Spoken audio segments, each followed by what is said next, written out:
We are now joined by UFC welterweight champion Kamaru Usman. As a reminder to media, if you wish to ask questions, please select the hand icon in the bottom right-hand corner of your screen. If you do not wish to ask a question or want to be removed from the queue, please select the hand icon again. Kamaru, thank you for joining us, sir. Thank you. Can you hear me? Yes, sir, loud and clear. We will take the first question from Damon Martin with MMA Fighting.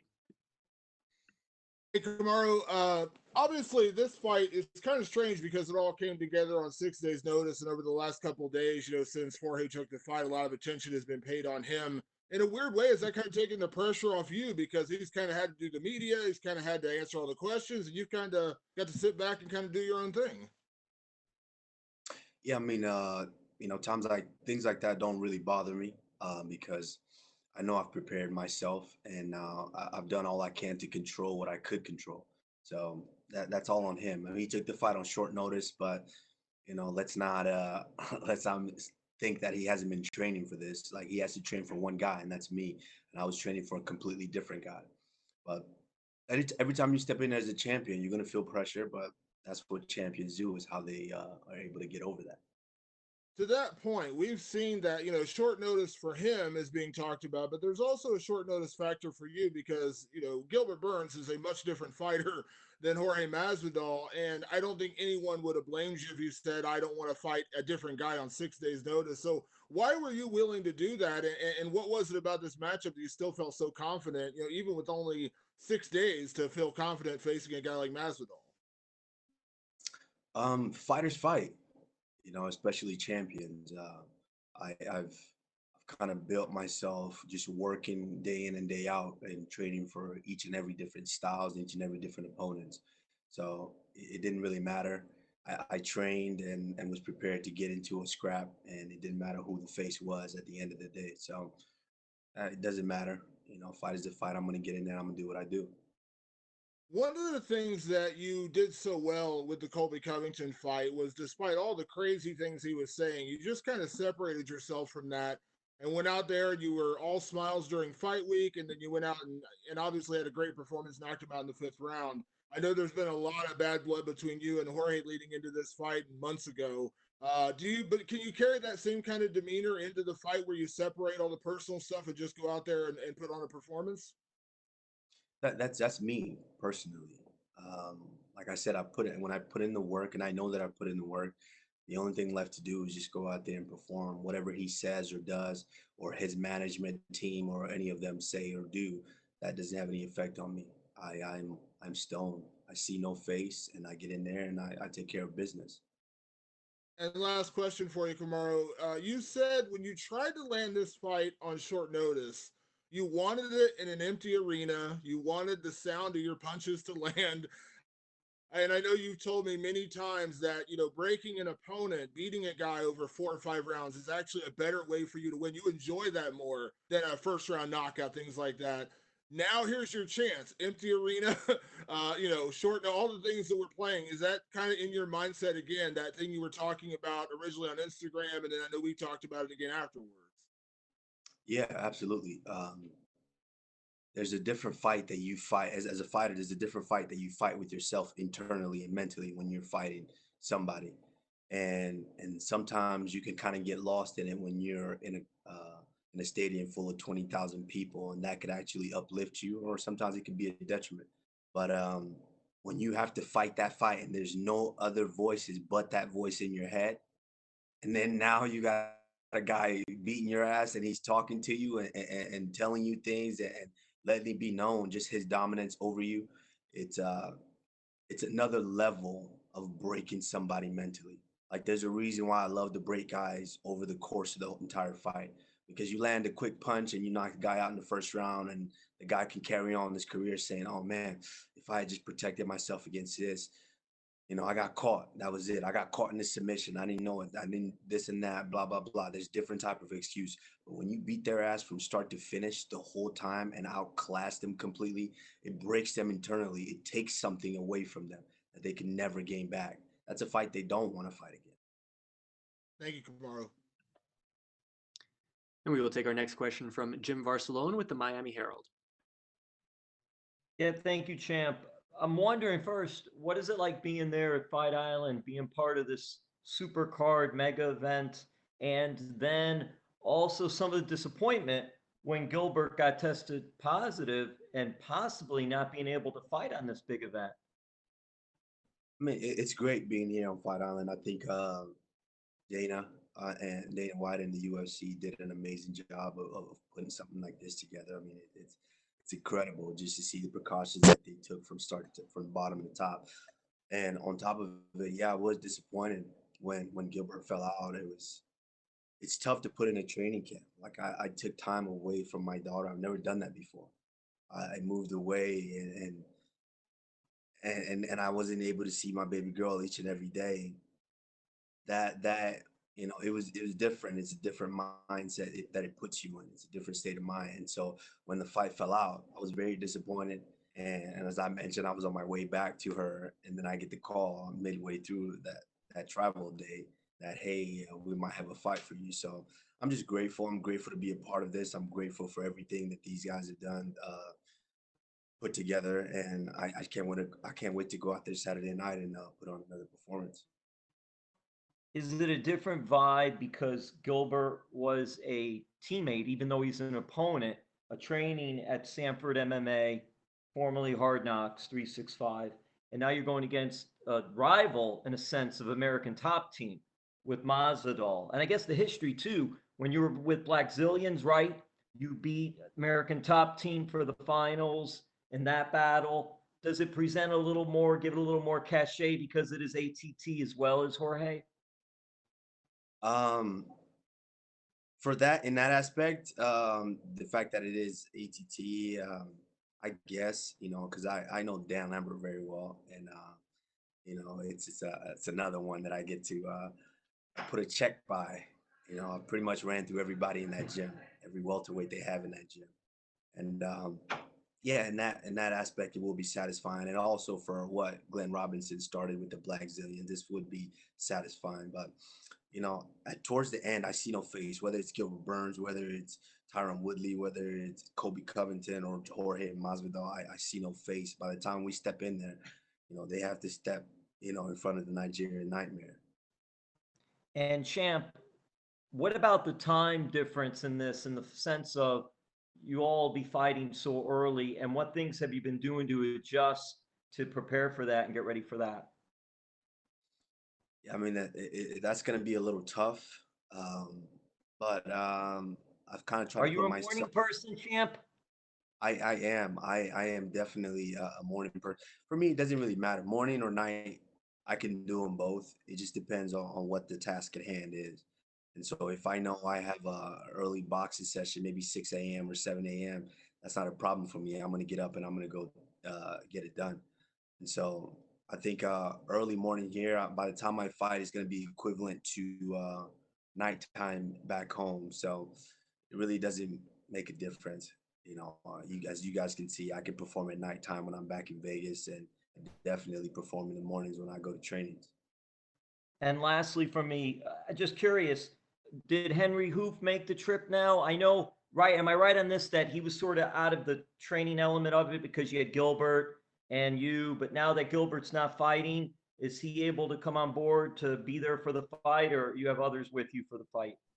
No, my coach is Trevor Whitman for this fight. I trained with Trevor. I put it in the camp with him. Of course, George Santiago, my grappling coach, has been with me from the start. They've made the trip and they're here with me. All right. Thank you, Champ. Thank you. We'll take our next set of questions from Mojang Wu with Hupu Sport. Hi, Champ. This is Hugo Sport from China. So when people give credit to Masvidal for taking the fight shortly, people may forget about you are also the one who has to fight with risk. So we know you have a good training camp, but it wasn't designed for Jorge Masvidal. So what kind of a strategic adjustment will you make for him on Saturday? That's the thing about me and the type of fighter that I am and the style that I fight. It doesn't matter who it is. My style is geared to just breaking and dominating each and every opponent, whether you're a striker, whether you're a grappler, whether you're a wrestler or kickboxer. It doesn't matter what style you have. My goal is to impose my will and get them out of there. That sounds awesome. But early in this week, Masvidal said he has one clear thought of your skill level. He said no matter how good you are or not,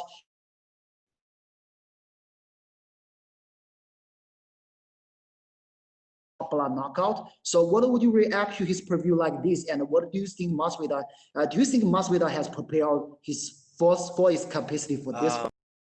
That's what they all say. That this is like a lot of everybody's making a lot of, oh, he's getting a lot of attention. That he's supposed to. At the end of the day, Masvidal is the biggest, baddest opponent that I face up to this date, and they're supposed to make a big deal out of that because he's no slouch. I know that he's tough. I know that he's gonna present a different challenge, but that's my job. That's why I'm the champion. That's why I'm on top of it. We've seen previously, my previous opponent said that he was gonna leave me out on a stretcher, just like Masvidal just said. He said that he would leave me in a pool of my own blood, and that they would carry me out on a stretcher. And the opponent before that, Tyron Woodley, said if it came to wrestling, he'd kick my ass. If it came to jiu-jitsu, he'd break my arm. If it came to striking, he would knock me out. We all saw how that turned out. So, it's the story of them. That's what they say, just to try to build themselves up and hype themselves. But, very quickly when they step in there, their dreams of being champions turn into nightmares very quickly. Thank you so much, Chan. And good luck on Saturday. Thank you. We'll take our next questions from Nesta McGregor with BBC. Hey, hello, Kamaru. How you doing? Greetings from the United Kingdom. You've mentioned being away from your daughter for a long time and for the first time. How reassuring has all the testing been, and how many times have you been tested leading up to Fight Island? So far, I've been tested 4 times in this whole process. So from last Thursday to today, 4 times so far, and I believe we have 1 or 2 more to go. So definitely all the precautions have been taken, and after I go out there Saturday and get my hand raised, I'm glad to know that I'll be returning back home to my daughter COVID free. Okay, I've seen a quote from you where you said you're going to bless his face with your fist for 24 minutes. The fight is scheduled for 25. So would you be disappointed in a first round knockout then? Is this all about punishment and teaching Masvidal a lesson for you? That's my goal always. That's my goal, is to teach a lesson. And it didn't just start with fighting. It started all the way back in wrestling. I'm the type of guy in the wrestling world who I'd rather take a tech fall over a pin. I'd rather beat a guy with such a wide margin that they never, ever dream of competing with me again. And so that's kind of how I approach the fight game. Is, of course, I'm not gonna lie, I'm gonna take it. If I knock him out in the first round, I'm absolutely gonna take it and go home. But I want to break him mentally. I want to break his spirit. It's something about a man. When you break his spirit, it's just something about him. Every time he walks by you, he knows that you are a better man than him. So, that's ultimately what I want to do to him. And apologies for repeating this question, but it's just for my own purposes. We've already mentioned no fans, and sometimes, when you land that first blow that wobbles your opponent, the roar of the crowd gives you added adrenaline. Do you think having no crowd, you'll miss that at all?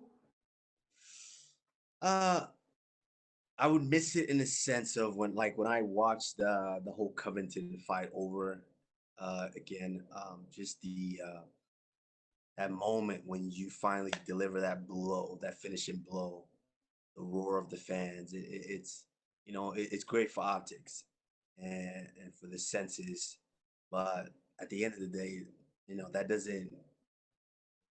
doesn't sway my performance in any way, because when I train, you don't train with the crowd. My sparring sessions, I make sure that there's no one really there. There's no music. There's no outside distractions to where I'm locked in, and there's maybe 4 or 5 people there, my training partners and my coaches. So it's not going to make any difference whether there's a crowd or there's not a crowd. My objective is going to be the same. Okay, and a final question for me. You are the Nigerian nightmare. Every time you fight, you have, a continent on your back. All around the world recently, we've seen protests about discrimination and inequality. A message for, Africa, and also, are you going to do anything to mark Black Lives Matter or show support in any way for any of these causes? I mean, absolutely. As a black man, not, living in America and just kind of seeing all of the things that have taken place. I mean, we've been seeing it for years. It's just I'm glad that it's brought to the forefront now, because I think the world is really tired and they just really want change. And I think obviously each and every statement that we continue to make, and everything that all the eyes that we bring to the situation and the attention, it helps in a way to where it helps moves us forward slowly. And I think by me going out there July 11th and making another statement like I've made in my past fights, it's going to help a bit. Okay, great talking to you, and good luck for the fight. Thank you. And we will take our next questions from Carlos Contreras with Milenio Diario. Hi, Kamaru. Can you hear me? Yes, I can hear you. Hey, Kamaru, can you just take me for those last 5 months where you heard first from Dana that he wanted this fight to happen in fight week, and everything? I mean, I don't know, the pandemics, Gilbert coming up, and Jorge not signing the contract. How much has been through your mind after you were, I don't know, maybe think of this fight in February and all that happened all the way through July? A lot has gone through my, a lot has gone, happened. Um, this was the next step of my vision, of my plan, my goals. This was next. I initially was headlining and becoming champion, and then headlining my own event. And what was bigger than that? Headlining the most important weekend in UFC, fight, which is international fight. And I spoke with Dana after the last performance, and this was this is what he wanted. This was his plan, and I was on board with it. I've been on board since day one, and Dana tried his best to make the fight happen. Um, Unfortunately, their side wasn't able to live up to the contract that they signed, and things of that nature, and so they wanted to back out, and they said that they didn't want to fight. And then, of course, it came to Gilbert, and Gilbert said he wanted to fight. And I'm the champion. I have to take on all challengers, and that's what I plan on doing until unfortunately events happened, and now we're here. And this was a fight that should have happened all along. Both Jorge and Gilbert for a long time now. Who would you say you know the better as a fighter? As a fighter, I would say obviously Gilbert. I've trained with Gilbert, and I know just how good he is. I know how tough he is. I know how much of a dog he is.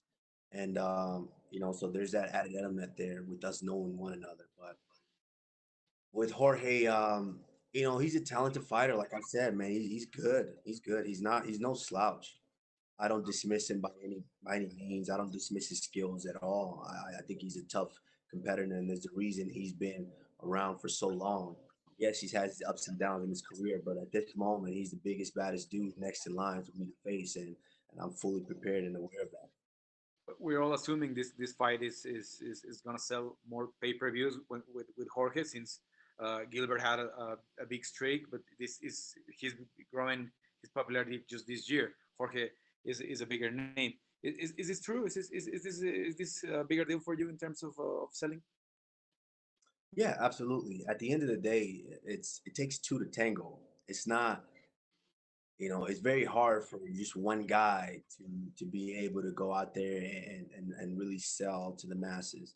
I mean, if I had to think about it, there's maybe a couple of guys in the history that have been able to do something like that.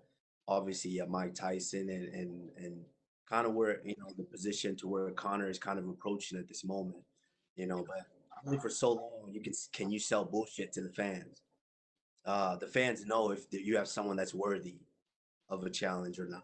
And the fact that Jorge had such an amazing year last year in 2019, it puts him into that category to where he is the next biggest challenge for me. And I'm excited. I can't wait. I think definitely, yeah, this is the fight that people wanted, and it's the fight that the people are getting. Thank you, Camaro. Thank you. We'll take the next questions from Andreas Hale with Sporting News. Hey, Kamar, how you doing? I'm wonderful. How are you? Doing well. So here's my question, because Masvidal has been 5 rounds twice in his career, and he's lost both of those fights. Considering the short notice fight for him, and I know he's been preparing, but he said he had to cut 20 pounds. Are you looking to drag this fight into deep waters? So I know there's a sense of satisfaction for you dragging fights out because of your conditioning. No, no. I'm just looking to dominate the fight from start to finish. If I'm dominating the fight and he's tough enough to hang in there, then it might go 25 minutes. But if I'm dominating the fight and he's not tough enough to stay in there, then it might go 5 or 10 minutes. So it's not something that I look forward to. Oh, I want to drag the fight out. No, I know I prepared. I'm in good shape, and I know he's prepared. Like that's the thing too. People can't forget that. People are thinking, oh, he took the fight on 6 days' notice. I'm the one guy, the only guy that he had to prepare for. And so it doesn't matter whether he took it on 6 days. I know he's been preparing, and I'm not coming in there thinking, oh, he's not in shape or he's not going to be prepared to fight. Yeah, he had to cut 20 pounds, but yes, I had to cut 20 pounds too. I still got over 10 pounds to go. So it is what it is. At the end of the day, Saturday night, we're going to step in there, or Saturday morning for me, we're going to step in there and we're going to make it happen. You say you don't see faces when you get ready to fight, but against Colby Covington after the fight was over, it had to be extremely satisfying to beat somebody that it was so emotionally charged heading into that fight. How do you think that you will feel emotionally once you get past Masvidal because of all the emotions that went into this fight? They are all satisfying. That's the crazy thing about what we do is this is the addicting part of what we do, is that moment after the fight. I can't wait. I was speaking about this yesterday. I can't wait to get home and get on my couch, close the doors, order some Thai food, and me and my daughter just watching Netflix. That's the most addicting moment to me in this whole process, is being able to go home, mission accomplished, bank account full of money, and you're just on the couch eating Thai food, watching Netflix. That's the best feeling in the world for me, and I can't wait to repeat that. So my last question, because Masvidal talked about money, there was like a back and forth about money. He talked about he'd be advocating for fighters to get paid. Should you get past this fight, is it time for Kamaru Usman to get paid and to get the rub that some of these other guys have been getting? Yeah, first of all, I never said that Kamaru Usman was not getting paid. So let's not think that. But at the end of the day, I'm true to myself, and I'm real with what I say. Um, my negotiations with the company are done behind closed doors, and they get done, which is why I'm here to fight. He was the one complaining, advocating, all fighters need to get paid, fighters need this, fighters need that. But the moment he got a little bit extra money, guess what? He said, bye, I'm out. I'm signing and I'm going to fight. So where's all that unity now? Where's all of that? You talked all this big game about, oh, you're not going to fight if the fighters don't get paid. But now here you are, so it goes to show that he's out for himself. But, it is what it is. I'm glad he's getting some money for this because I wouldn't want to not get paid to get my ass beat by someone named the Nigerian Nightmare. I'm sorry, I do have one more. Your father, the ESPN article came out today talking about your father. Have you talked to him being out there, and how excited are you for him to get to see you on pay-per-view in the main event of a title fight? Yeah, I've talked to him.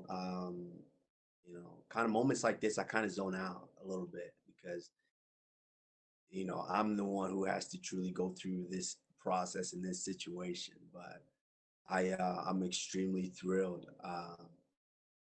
And that was another part of this for me, which is why I was so excited about this fight and this date and this moment, is pre the COVID-19 and the pandemic.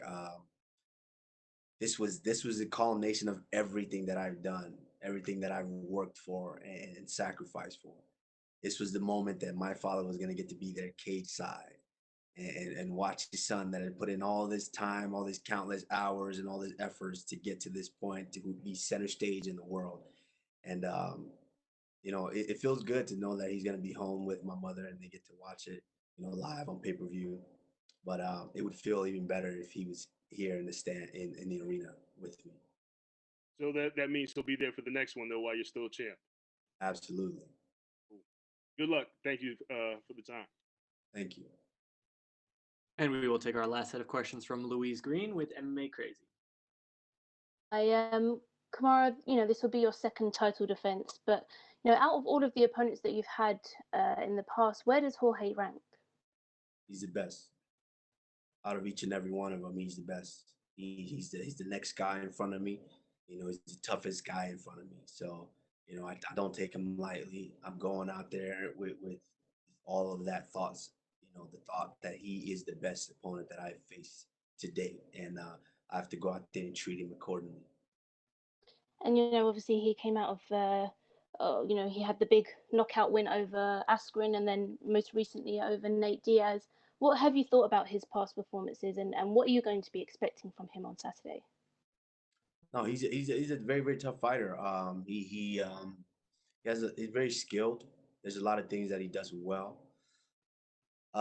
He had an incredible 2019, great year, coming out and doing the things that he did, and really kind of propelled him into the position that he's in. But my job is always to go out there and derail all of that. My previous opponents were doing the same. The one before that had 3 or 4 title defenses back to back to back, and I went out there and made him look like an amateur.